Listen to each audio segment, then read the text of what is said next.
Martes 18 de septiembre del 2018. En el nombre del Padre, del Hijo y del Espíritu Santo. Amén. Primera lectura tomada de la primera carta a los Corintios del capítulo número 12. Hermanos, así como el cuerpo es uno y tiene muchos miembros, y todos ellos, a pesar de ser muchos, forman un solo cuerpo, así también es Cristo. Porque todos nosotros, seamos judíos o no judíos, esclavos o libres, hemos sido bautizados en un mismo espíritu, para formar un solo cuerpo, y a todos se nos ha dado a beber del mismo espíritu. El cuerpo no se compone de un solo miembro, sino de muchos. Pues bien, ustedes son el cuerpo de Cristo, y cada uno es miembro de Él. En la iglesia, Dios ha puesto en primer lugar a los apóstoles, en segundo lugar a los profetas, en tercer lugar a los maestros, luego a los que hacen milagros, a los que tienen el don de curar a los enfermos, a los que ayudan, a los que administran, a los que tienen el don de lenguas y el de interpretarlas. ¿Acaso son todos apóstoles? ¿Son todos profetas? ¿Son todos maestros? ¿Hacen todos milagros? ¿Tienen todos el don de curar? ¿Tienen todos el don de lenguas y todos las interpretan? Aspiren a los dones de Dios más excelentes. Palabra de Dios.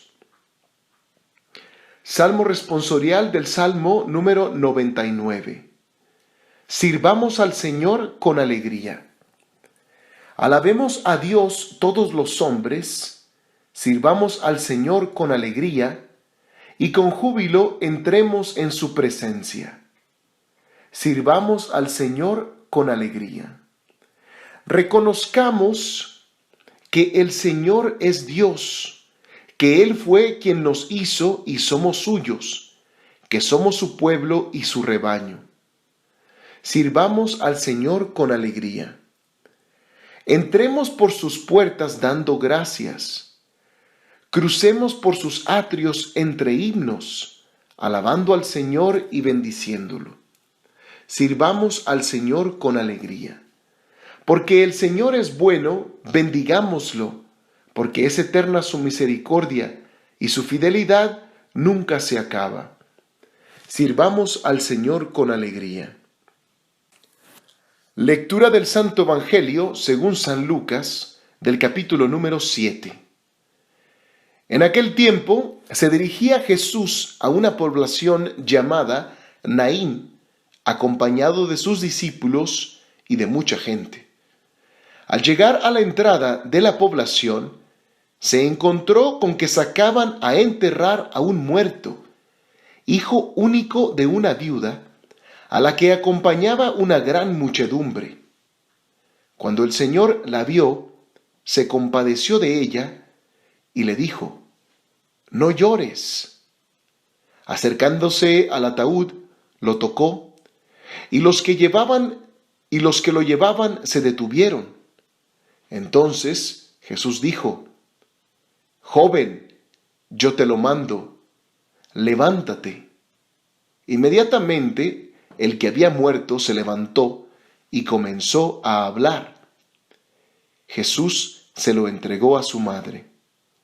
Al ver esto, todos se llenaron de temor y comenzaron a glorificar a Dios, diciendo: «Un gran profeta ha surgido entre nosotros. Dios ha visitado a su pueblo». La noticia de este hecho se divulgó por toda Judea y por las regiones circunvecinas. Palabra del Señor. Queridos hermanos, que la paz de Cristo esté en sus corazones. Y les pregunto nuevamente, ¿para qué existe el hombre? ¿Para qué existes tú? ¿Para qué existo yo? ¿Para qué estamos vivos? Pues existimos para conocer, para amar y para servir a Dios. Nada más. Y todas las demás cosas entonces, todos los planetas, todas las plantas, todo lo que existe, ¿para qué existe? ¿Para qué sirve?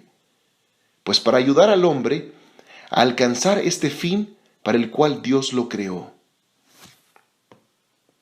Vamos entrando de lleno al Evangelio. La escena es muy clara. Jesús rodeado de mucha gente, particularmente de sus discípulos. Va entrando Jesús a una población. Y Jesús entonces, imaginemos esa caravana que va siguiendo a Jesús rodeado de tanta gente. ¿Y qué pasa con Jesús al irse acercando a esta población?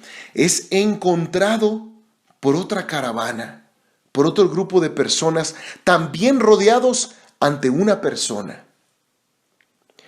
¡Qué contraste de grupos!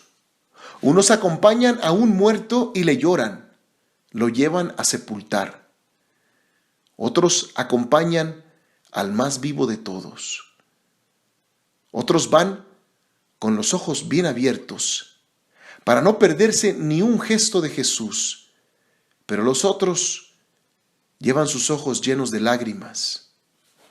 En la cultura judía del primer siglo, en la cultura judía en general, una de las desgracias más fuertes que podía haber sufrido una mujer era enviudar, puesto que prácticamente ya nadie se casaría con ella y quedaría sujeta a vivir de limosnas. ¿Cuál era entonces la única esperanza que le quedaba a una viuda? La única esperanza serían sus hijos, que sus hijos crecieran y que la pudieran algún día sostener. El evangelista San Lucas es muy cuidadoso de darnos muchos detalles. En este caso, San Lucas quiere asegurarse de que nos queda claro que a esta mujer a la que encuentra Jesús se le había acabado todo. Era viuda y se le había muerto su único hijo. ¿Qué le quedaba a esta mujer? Vivir de limosnas el resto de su vida, sin esperanza alguna de poder cambiar su futuro. En gran parte, por eso es que Jesús tiene compasión de ella, porque sabe que lo perdió todo. Jesús tuvo compasión de ella.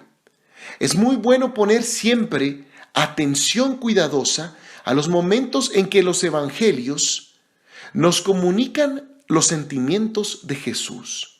Es nuestra vocación, la tuya y la mía, tener los mismos sentimientos de Jesús. Entonces es muy importante tener muy claro cuándo, quién y por qué es que Jesús sintió compasión. Hoy en día tenemos la experiencia, el relato de que Jesús sintió compasión por esta mujer.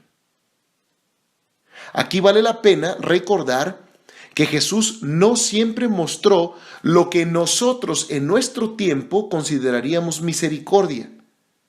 Solamente para darles un ejemplo, los invito a recordar lo que Jesús le dijo a la mujer de las migajas. Pero entonces, ¿por qué Jesús tuvo compasión de esta mujer? Definitivamente porque lo había perdido todo, pero San Lucas, bien claro San Lucas, nos dice, porque la vio.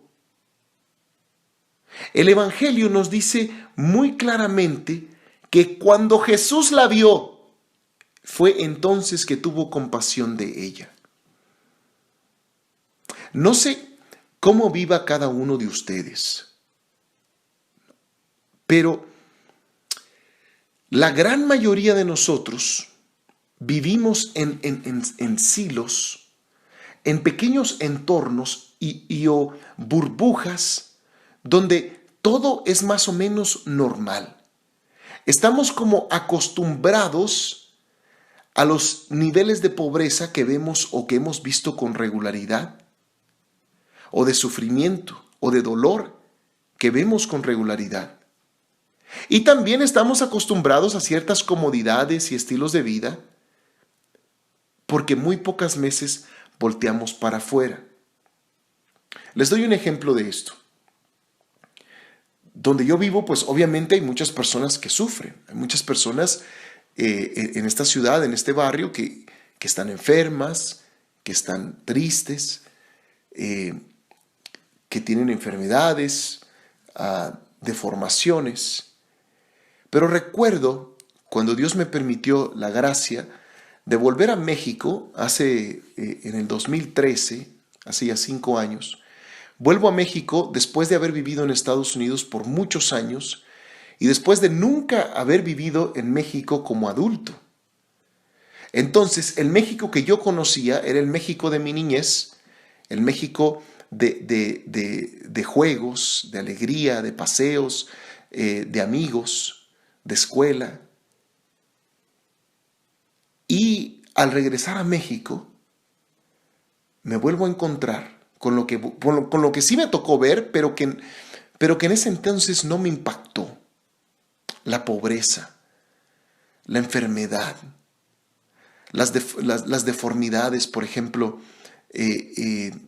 físicas, la cantidad de viejitos que están pidiendo dinero. Yo he dicho varias veces que en Estados Unidos se maneja o se vive una cultura de la imagen. Entonces aquí los viejitos enfermos están escondidos donde casi no los puedes ver. No están, no se te atraviesan en el camino, ¿no? Los enfermos, las personas que tienen deformidades en sus cuerpos, normalmente están atendidos en instituciones o las mismas personas familiares casi no lo sacan porque las personas se les quedan viendo y existen espacios donde se les invita a ellos a pasear, a recrearse. No muchos, pero existen como sus lugares donde ellos pueden estar. Entonces, no nos enfrentamos con la pobreza, o por lo menos en lo que a mí me toca vivir, ¿no? Por eso les estoy hablando de que cada uno de nosotros vivimos como en un cierto entorno en el cual nos encerramos y no volteamos hacia afuera. Pero lo que voy entonces es que cuando me tocó ir a México, por primera vez como adulto, fue para mí pues una sorpresa. Quedé como las palabras que usa el Evangelio, quedé anonadado, quedé admirado, quedé sorprendido de la pobreza, de la enfermedad, de las condiciones en que viven muchas personas. Pero si no hubiera salido de aquí, pues no las hubiera visto, ¿no? Bueno, entonces Jesús tuvo compasión de la mujer porque la vio. ¿Cuántas personas han de vivir cerca de nosotros a quienes no miramos? Y como no las miramos, no podemos sentir compasión de ellas. Jesús entonces, al sentir compasión por la mujer, porque lo había perdido todo, hizo lo impensable. Sí, nadie se imaginaba que Jesús iba a resucitar al joven. Pero lo que yo me refiero con lo inimaginable es que todo el mundo que tanto iba con Jesús como iban siguiendo el ataúd del muerto, nadie entre ellos se imaginaba que Jesús fuera a tocar el ataúd. Es decir, tener contacto con un cuerpo muerto, porque eso los hacía impuros y tendrían que alejarse o estaban impuros por una semana. Muchas veces, cuando nosotros queremos hacer el bien, lo queremos medir o nos queremos medir a nosotros mismos. Jesús no se comportó así. Jesús estuvo dispuesto a ensuciarse, a quedar impuro por hacer el bien. Y fue entonces a tocar el ataúd, con tal de ayudar, de ser misericordioso con la viuda que lo había perdido todo. Hermanos, el tener los sentimientos de Jesús en ocasiones significará no limitarnos en el dar, no limitarnos en el sacrificio. Jesús, cuando vio que alguien lo había perdido todo, se rebajó, se ensució, no calculó, o mejor dicho, calculó muy bien lo que significaba regresar, lo que él tenía que hacer para regresar a la viuda su esperanza. ¿Cuántos de nosotros, hermanos, muchas veces dejamos a nuestras familias solas con cierta regularidad?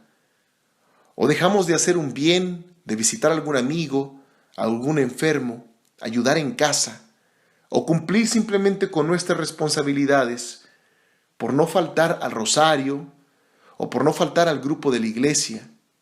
Ahora, es importante ser parte de una comunidad eclesial que nos ayude a fortalecernos en nuestra fe y a crecer y a vivir y celebrar nuestra fe. Y es importante cumplir con esos compromisos. Pero hoy vemos en Jesús mismo que cuando se descubre una necesidad urgente, cuando nos encontramos, cuando vemos a alguien que lo ha perdido todo, se tiene que atender.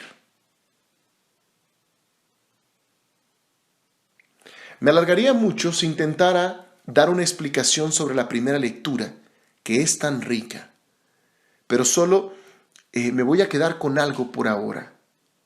Es importante que nosotros conozcamos a Jesús, lo observemos, lo escuchemos, lo imitemos, porque nosotros somos parte de Él. Somos parte de su cuerpo y por lo tanto tenemos que comportarnos como Él. Tenemos que imitarle. Tenemos que llevar vidas dignas que reflejen, dignas de reflejar a Jesús. Entonces, lo que hoy vimos de Jesús es que levantó la mirada y vio fuera de sí, vio más allá del grupo que lo rodeaba. Y cuando vio y identificó la necesidad urgente de una persona, fue capaz y estuvo dispuesto a hacer un gran sacrificio, incluso ir en contra de las normas, con tal de hacer el bien.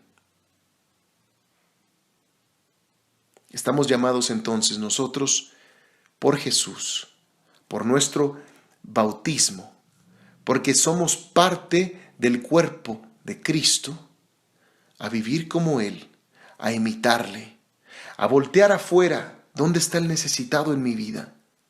¿Dónde está el marginado? ¿Dónde está el que está perdiendo toda la esperanza? El que quizá está perdiendo toda la fe. Y ante esa persona no me tengo que medir. Tengo que dar todo y estar dispuesto a hacer sacrificios muy grandes con tal de ayudarle. Que el Señor nos guíe, que el Señor nos acompañe, que el Señor nos dé su gracia para saber imitarle. Que Dios les bendiga. En el nombre del Padre, del Hijo y del Espíritu Santo. Amén.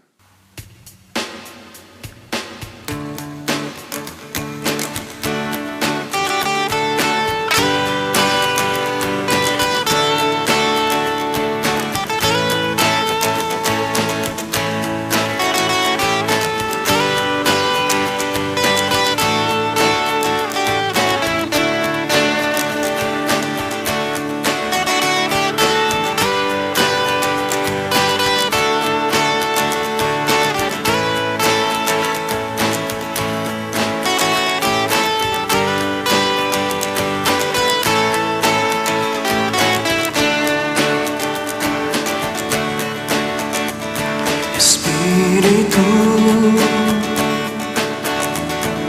tómame, donde nace el sol, donde nace la luna, quiero estar. Espíritu, tómame, donde nace el viento, donde nace nacen estrellas quiero estar. Espíritu, tómame. ¿Dónde está Jesús? ¿Dónde está el Señor? Quiero estar y contemplar tu bella mirada que me ha conquistado, y esos tus ojos que eran fuego, fuego de amor. Tu linda mirada que me atraviesa mi corazón. Quiero adorarte frente a tu trono, mi hermoso Señor.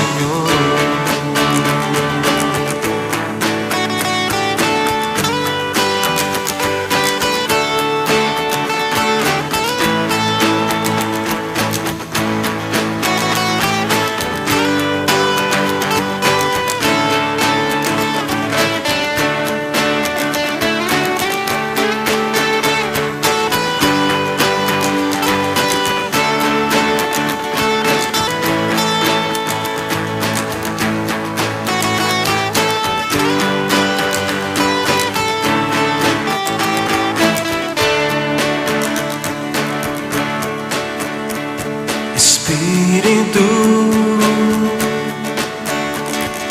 tómame.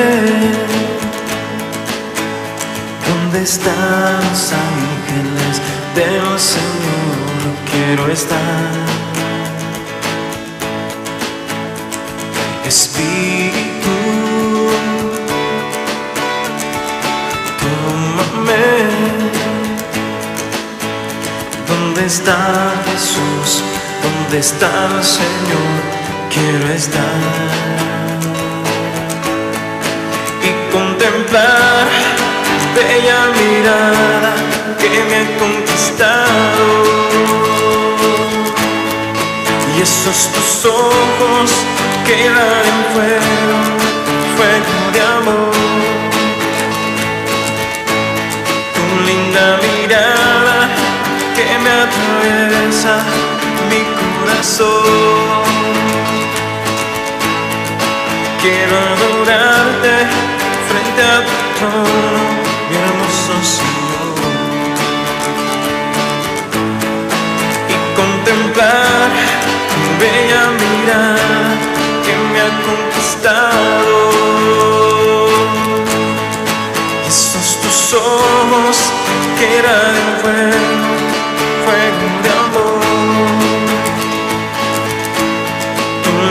Mirada que me atraviesa mi corazón. Quiero adorarte frente a tu trono, mi hermoso Señor.